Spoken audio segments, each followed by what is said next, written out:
Thank you and staff for doing the research necessary to bring some expert witnesses in here that believe there are ways to solve the challenges of today's home buyers without the federal government simply throwing more money that it doesn't have, that it would have to borrow to solve some of the issues. Drs. Frantioni and Dr. Lutz, please summarize, each of you, the impact of inflationary finance on housing affordability over the past 3 years. Yeah, so as I mentioned in my testimony, that to counter that inflation, the Fed rapidly raised short-term rates, and we saw mortgage rates more than double in response. You couple that with the rapid increase in home prices, we've seen a median principal and interest on a mortgage payment go up more than $900 on a mortgage. So again, really eating into affordability because obviously wages have not grown nearly as fast. Okay. Dr. Lutz? Thank you. And the only thing that I would add to Dr. Franantoni is that when we look at the component of rent to CPI, it's 7 to 8%. So as individuals are seeing their rents go up, they're, one, hit by that financially and having a harder time, secondarily, saving for their own down payment for a mortgage. So it's a double hit for renters currently. For sure. Same two witnesses, a question. Do you think when inflation is tamed that we'll go back to more reasonable rates and the effect it will have on the market at that time? Yeah, so we do expect that inflation is going to continue to decrease per the Fed's goal of getting it back to 2% over the next couple of years. And as that happens, expect that longer term interest rates will edge down over time, not quickly, right, but over time. But given the structural undersupply in the market, we certainly don't expect home prices are going to decline.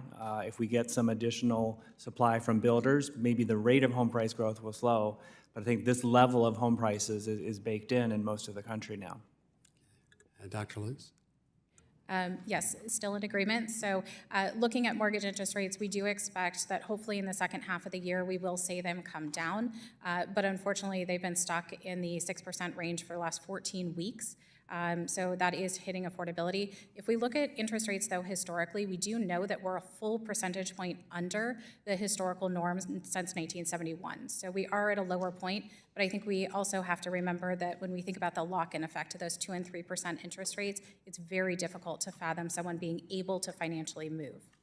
Okay, yeah, you both alluded to it, but would you care to further comment on how the long-term interest rates determine the course of the housing market going forth? Yeah, so Dr. Lutz mentioned the lock-in effect. So a homeowner that was able to refinance into a low 3 or high 2 mortgage rate is just much less likely to list their property. It doesn't mean they're never going to list. Life keeps happening. People still keep getting married, having children, getting new jobs, and they might have to leave that low rate behind. But it's a friction in the system. So it's going to keep existing inventory much lower than it otherwise would be. And that's been a support to home prices. But for someone trying to get into the market, it's really an obstacle. Very good. Dr. Lutz? Absolutely, and the lock-in effect is absolutely happening, but life changes do happen as well, and it's generally the #1 reason why someone does move, is because a life change has happened.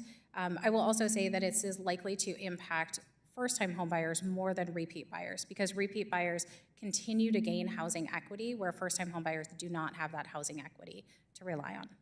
Thank you. Dr. Lutz, in an effort to mitigate increasing prices, what do you think Congress and local governments can do to help remove the obstacles for achieving the benefits of building modular home construction? Certainly, I think that there's a lot of new home products that could come onto the market, and I think it's really important to note, too, that while there's a lot of new homes that have been built over the course of the last year, at least more ramped up building than we have seen the decade prior, that we need all sorts of home products, because we do know right now that there's a larger share of single households. There's a larger share of first-time home buyers trying to enter into the market, young adults, but also seniors who may need a smaller property as well. So not the traditional large single-family home on the market. Thank you very much. Mr. Chairman, my time is about to expire. I'll yield back. I think, Mr. Posey, the ranking member from California, Ms. Waters, is now recognized for 5 minutes.